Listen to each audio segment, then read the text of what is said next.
En este su espacio, tu tiempo. Muchísimas gracias por continuar con nosotros. Recuerden, nuestra línea telefónica continúa a su disposición. Comuníquense al 814-0505. Y estamos en nuestra sección de psicología el día de hoy y tengo el gusto de recibir aquí en el espacio de tu tiempo al psicólogo Dorian Peñalosa. Dorian, ¿cómo estás? Bienvenido nuevamente. No, pues bastante bien, muy contento por el tema particularmente. Claro que sí. Hoy vamos a tratar un tema muy interesante en particular. Hoy vamos a hablar acerca de la inteligencia emocional, ¿verdad? Es correcto, ese es un súper tema y lo personal me gusta demasiado y es muy relevante en la sociedad porque lo irónico es que prácticamente no se le da la importancia. Sí, claro. Para empezar con el tema del día de hoy, ¿cómo puedes definir al público que nos está viendo qué es la inteligencia emocional? Bien, pues a grandes rasgos podremos decir que es la capacidad que tenemos las personas para reconocer nuestras emociones y luego gestionarlas, es decir, usarlas de la mejor forma posible para conseguir objetivos de nuestra vida y una calidad de vida, digamos. Sí, claro. ¿Cuáles consideras tú que han sido los principales factores que pueden determinar el desarrollo de la inteligencia emocional en una persona? Ok, pues una vez más tendremos que remontarnos al núcleo, a la familia, a la infancia, porque como hemos comentado en otras secciones, cuando nacemos estamos como en blanco, no hay ideas, no hay conceptos de nada. Entonces es ahí en la casa donde se nos va a proveer de todo lo que hoy como adultos consideremos vida, personas, nuestro propio concepto. Y entonces las estrategias que hayamos desarrollado conforme fuimos creciendo son las que utilizaremos más adelante. Entonces las bases se sientan igual en la familia y en la infancia. Sí, claro. ¿Cómo se va desarrollando en este caso la historia de la inteligencia emocional? Su desarrollo a través del tiempo. ¿Quién comienza o es precursor de la importancia que tiene el que el ser humano conozca perfectamente sus emociones para poder sobrevivir a esto que llamamos vida? Ok, pues mira, a grandes rasgos existen más de un teórico que abordan el tema, pero sí podremos decir con toda la certeza que a quien se le atribuye el mérito y que es un bestseller es a Daniel Goleman. Ajá. Con su libro de la inteligencia emocional. Prácticamente él pone en uso la palabra y es a quien se le atribuye todo lo que conocemos sobre la inteligencia emocional, su desarrollo, sus bases, toda la connotación y la importancia que tiene. De hecho, rompió mercado, digamos. Hoy por hoy tengo que decirlo, spoiler, las ciencias han avanzado bastante. Así y hay muchos detractores de Goleman y entonces ya hay mucha evidencia que demerita un poco, que invalida algunos postulados, pero en términos generales y sociales sigue teniendo un gran soporte, digamos, Goleman y su concepto de inteligencia emocional. Sí, claro, en su libro también yo leí el concepto y sinceramente te hace pensar muchas cosas. Tiene unos postulados muy buenos, Daniel Goleman, pero sabemos que conforme pasa la historia y a las culturas también, las tradiciones, muchísimas cosas pueden ir cambiando a través del paso del tiempo, constantemente a través del paso del tiempo. ¿Cómo ves tú la situación de la inteligencia emocional en los jóvenes de hoy en día? Híjole, te diré en los jóvenes, en los niños, en los adultos, prácticamente me atrevería a generalizar que no tenemos una inteligencia emocional. Entre otras cosas, como decíamos, no todas las personas, por ejemplo, quienes nos estén viendo, no sé cuánta gente está relacionada con Goleman, cuántas personas lo conocían y han leído su libro, cuántas personas de las que leyeron entendieron algo. Ajá. ¿Cuántas de las que lo entendieron lo ponen en uso en su vida diaria? En realidad está muy complicado que podamos, es como que te dijeras, me voy a comprar un libro o un manual de mecánica y ahí lo dejaste. Ajá. O al rato un día lo lees y quién sabe qué se te quede. Y luego no sé si el día que lo necesites en realidad lo vas a poner o a tratar de una práctica o digas, no, mejor lo llevo al mecánico y me quita de problemas. Es bastante, digamos, complicado poder decir que en México por lo menos tenemos una buena inteligencia emocional. La realidad es que no, honestamente no, porque no es cultural, no se fomenta. Digamos que si te decía ahorita que en la infancia se provocan o se desarrollan las habilidades para gestionar nuestras emociones, recordemos que nadie puede dar algo que no tiene. Entonces si nuestros padres no se regulan, no se reconocen, no se conocen al grado de poder aplicar bien sus emociones, ¿cómo nos podrían enseñar eso? Y entonces terminamos siendo adolescentes o terminamos siendo adultos igual, en el limbo y como diría mi madre, a lo que Dios dé, a como Dios te dé a entender. Entonces nuestra situación en cuanto a las emociones en este sentido no es la mejor. Y por otro lado, en la sociedad no se nos permite tampoco tener como mucho contacto por dos situaciones. machismo, pero lo vemos visto o lo vemos expuesto en dos. A las mujeres se les considera completamente emocionales, son exageradas, histéricas, bipolares, y los hombres no se nos permiten tener emociones, porque entonces eso nos hace menos hombres. Estamos prácticamente mal, es la palabra que creo que podemos utilizar en cuanto a las emociones. El problema sería, primero, reconocer que es un problema y luego empezar a tratarlo. Sí, claro. En este caso, porque quizá, bueno, yo que ya pasé por todo este proceso educativo de estar en la escuela, ven la parte teórica de la inteligencia emocional, pero nunca conocí así a algún profesor que en realidad te dijera, ok, estamos viendo el concepto, pero vamos a transportar ese concepto o definición hacia la realidad, o sea, contigo, o sea, trabajar en la inteligencia emocional. ¿Por qué no hacen eso? ¿A qué se debe? Bien, es un problema muy profundo, tiene que ver todo con el sistema educativo que tenemos. Este es, digamos, arcaico, mucho de lo que varias personas consideramos el día de hoy dentro de la profesional. También soy profesor de preparatoria, de maestría, por ejemplo, entonces a ti te faltó tomar clase conmigo. Si alguno de mis alumnos lo está viendo, abordaba, yo les daba ética y cívica, ética y valores.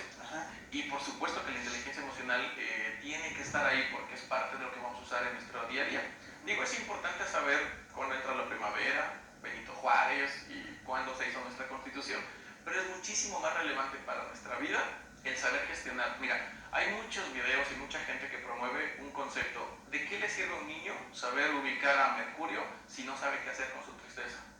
Al final del día nosotros necesitamos para vivir muchísimo más conocimiento y experiencia sobre nuestras emociones, sobre nosotros, que sobre la historia de México. Es importante la historia, pero también lo es nuestro propio concepto de persona y todo lo que tiene que ver con el ser humano. Desafortunadamente en el sistema actual que tenemos, que es todo menos actual, porque este viene desde el principio de las bases de la producción en cadena de Henry Ford, cuando lo único que busca es mayor producción, pero en cuestión de velocidad de menos tiempo. Si te das cuenta, Henry Ford lo que hizo es que generó estaciones donde aquí se corta, aquí se dobla, aquí se pinta. Y entonces tienes al profe de primero, al profe de segundo, al profe de tercero, y entonces tienes un sector, ¿no? Hojalatería y pintura. Y tienes otro acá de mecánica. Entonces tienes una primaria y tienes una secundaria. Igual aquí tienes sus bloquecitos, ¿no? Aquí se ensambla, aquí se pinta, aquí se monta. Y acá se empaqueta y acá se vende. Entonces, nuestro sistema escolar básicamente es eso, una reproducción en cadena. Todos hablamos de grupos y estamos hablando en un colegio desde los 8, 10, 12, tal vez 15 o 20 chicos. Y si hablamos de escuelas públicas, tenemos grupos que superan los 40 o 50 chicos para un solo docente. Entonces, pensemos en que 40 personas diferentes con edades, historia, recursos, familias distintas y herencia genética, digamos, capacidades psicológicas distintas, tienen que aprender lo mismo en el mismo tiempo, al mismo espacio, con el mismo resultado que otros 40 o 50 seres humanos completamente diferentes. Y lo que tiene que ver con nuestro sistema educativo es que busca la producción, quiere un montón de gente que sepa lo mismo, para que pase el mismo tiempo, para saber lo mismo, para aventarlos a la misma sociedad, que viene siendo una sociedad laboral, de consumo, donde queremos obreros. Por ejemplo, si tú tuviste hasta secundaria, hay un grupo de empleos a los que puedes aspirar, pero más no. Con preparatoria, un poco más. Si tienes una carrera técnica, es un poquito más. Y así, los que tienen licenciatura o maestría, puedes aspirar a un nivel diferente en lo laboral y por ende, en la cuestión económica, y le agregamos a eso la capacidad que tú tengas, como le llaman muchos youtubers, todo, tu libertad financiera para satisfacer o cubrir tus necesidades básicas. Entonces, el problema es que las emociones no tienen nada que ver con la producción, con el capitalismo, no es, y hoy por hoy sabemos y se le da mucho más relevancia a la psicología, a la salud mental, a la salud espiritual, pero esto es más como por fuera de las, mejor dicho, entre las personas, por fuera del sistema, y dentro del sistema social, capital, educativo, sus intereses son otros. No podríamos esperar que un lobo se preocupe por el bienestar de las ovejas, aunque sí sería el más indicado para protegerlas, pero tendríamos que ver que los intereses del lobo y de las ovejas son muy diferentes. Sí, claro, son totalmente opuestos, sí, ambos claro. intereses. Es más difícil que un adulto trabaje en la cuestión de su inteligencia emocional. Es que me encanta. A comparación de un niño. Sí, completamente. Bueno, tal vez no tan difícil, no sé si literalmente sea opuesto, pero sí te puedo decir que un adulto ya está consolidado. Piensa en que ya tienes un árbol que ha crecido y ahora le quieres dar otra forma. Lo quieres doblar o lo quieres mover de lugar. Bien difícil la tienes. Pero si tienes un arbustito en formación, aunque el arbustito no tiene las propiedades de seguridad, de tamaño, de fortaleza del adulto, del árbol, sí tiene la capacidad de la flexibilidad, de la adaptación. Es mucho más fácil. Entre más joven tu arbolito, es más fácil que lo puedas trasplantar o que le des otra forma. Entonces, lo mismo pasa con nosotros. Una vez que un adulto, es decir, cuando sales de la adolescencia y entras a la etapa adulta y continúas en esto, ya tienes nosotros le llamamos una estructura mental, es decir, una forma de pensar. Son como un pequeño rompecabezas con pequeñas piececitas y cada piececita es un esquema o son creencias o son ideas. Y entonces esa esquemita o esa estructura te dice quién eres, cómo es el mundo, en dónde está la esquinita, si esto es bueno, si esto es malo. Y luego vas por la vida con este manual de vida, digamos, con estas ideas. Entre más tiempo pase, tus ideas no buscan saber la realidad de la vida. Lo que buscan es confirmarse, yo tengo razón. Pensemos en los prejuicios. Piensa en alguien que te caiga gordo, así como ahorita. Y si yo te tratara de convencer que él es bueno, ¿qué tan fácil sería que yo te cambiara esa idea? En cambio, alguien que no conozcas mucho, que digas, como que me desagrada, pero si lo tratas, puedes cambiar sin tanto problema la creencia de que te cae mal.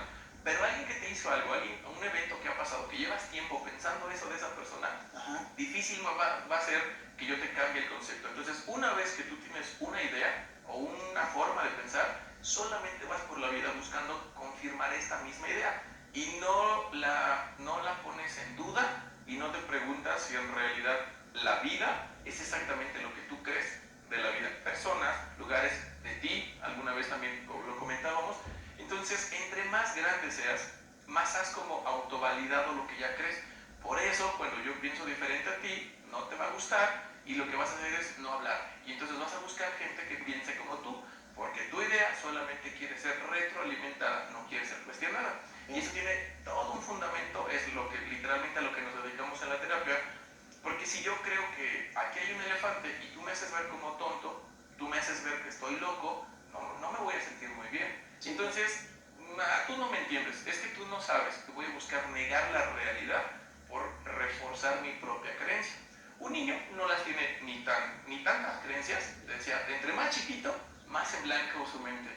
Es mucho más fácil trabajar con ellos. Y el adolescente es todavía más fácil, aunque es más difícil.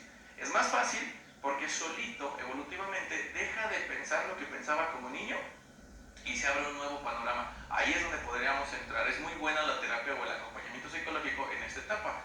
Pero es lo mismo que no les gusta a los papás porque son contreras, porque son difíciles y eso es completamente natural y normal. Pero sí, podríamos decir que a mayor edad, más difícil va a ser cambiar una idea y por ende, si estamos centrándolo en las emociones, pues aprender a gestionarlas mejor. Muy bien, excelente. Yo creo que a veces sí, yo entiendo que quizás los adultos ya, por la cuestión de que ya tienen una vida ya muy bien, ya en este caso ya tienen como una vida hecha, quizá ya les cueste un poquito más de trabajo por las cuestiones, ahí tiene que ver un poquito las cuestiones que del trabajo, de que pues ya lo que quieren es descansar, o sea, ya no quieren seguir pensando en tantas cosas, a comparación de una persona que a lo mejor puede que tenga mi edad o igual un niño en este caso. Sí, completamente. Es una de las variables que influye. Ahí le podemos llamar motivación, perseverancia, ganas. Todo eso es un tipo de combustible que tenemos, es decir, lo que nos mueve, lo que nos hace actuar o tomar decisiones.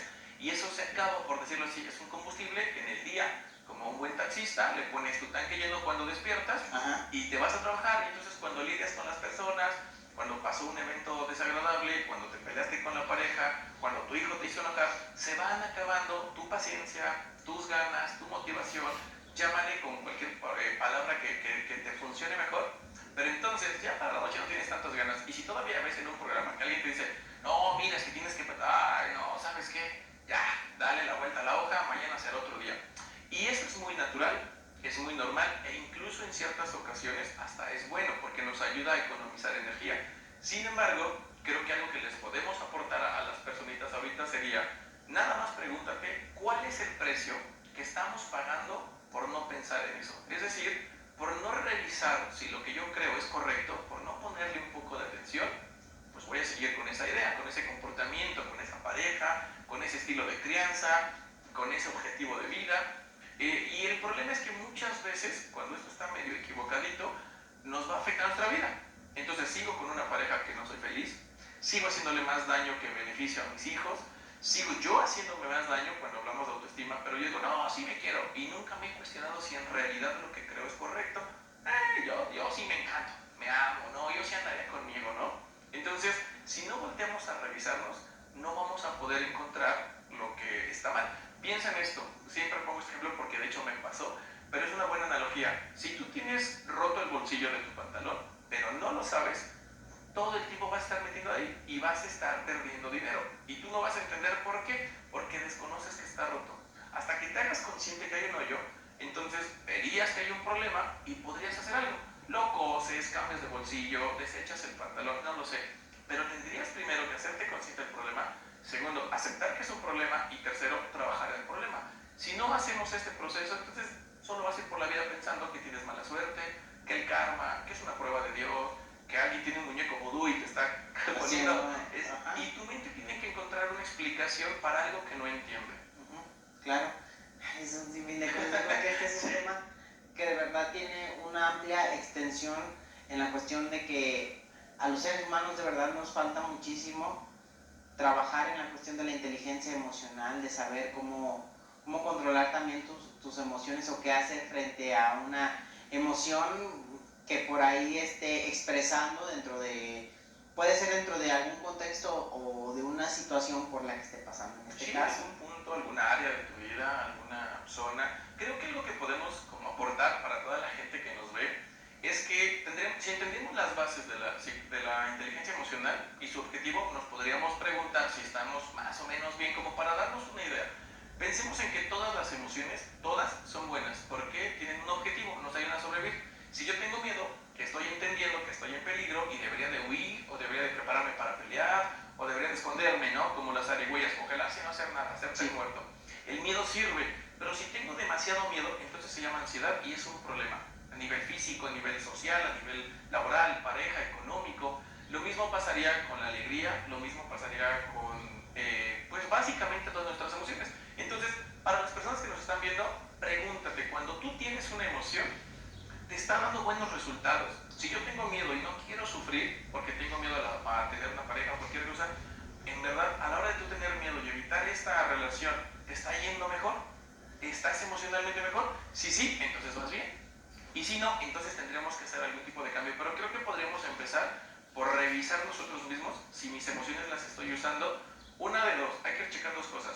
¿Es la emoción correcta? Por ejemplo, si te van a saltar, ¿qué emoción tendrías, Edwin? ¿Miedo o enojo? No, las dos. Pudiera ser una mezcla rara de las dos, pero una tendría que ser predominante. La gente que se enoja discutiría con el asaltante y probablemente la situación se ponga peor. Sí. Tal vez no era la mejor emoción. En cambio, si tienes miedo, lo más seguro es que te tengas que paralizar y entonces perderás tu celular, perderás una cartera, pero salvarías la vida. A mucha gente desafortunadamente le ha ido peor por querer salvar su celular porque está enojado. Y tienes razón, o sea, sí es injusto que alguien te quiera robar. Desafortunadamente tendríamos que entender si por la circunstancia yo estoy capacitado o tengo los recursos para lidiar con ese problema. Entonces, esto es inteligencia emocional. Si yo me enojo cuando alguien me asalta, estoy empeorando la situación. Si yo tengo miedo, puede ser que la libre. Y ese sería como los principios. Cuando nos enojamos, es por algo que esté relacionado con mi concepto de injusto. Ajá. Y entonces ahí podríamos decir, si yo me enojo, ¿cómo respondo? Me enojé contigo por algo, como pareja. Y yo me enojo, es porque quiero detener este abuso, esta injusticia, esto que no se vale. Preguntémonos, después de mi enojo, ¿terminamos bien? ¿Terminamos mejor? Entonces funcionó mi enojo. Pero si terminamos peor, entonces no fue la mejor carta que pude haber jugado. Y eso es inteligencia emocional. Sí, claro, aprender a jugar con todo esto de la inteligencia. Y bueno, Dorem, para todo el público que nos está viendo en estos momentos y quieren por ahí alguna pregunta, ¿en dónde pueden contactarte? Pues en las redes sociales ya tenemos Twitter, Instagram, Facebook y YouTube. Todos están como Significa, la abreviación de PSIC, de psicólogo, significa.